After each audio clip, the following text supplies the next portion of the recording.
Paano huminto? Para matutong magpreno ay abangan ang part 2 ng video na ito.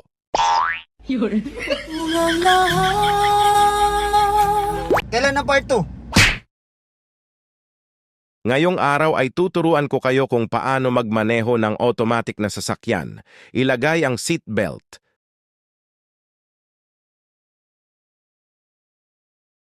Sa bandang paanan ay may dalawang apakan, isa sa kaliwa at isa sa kanan.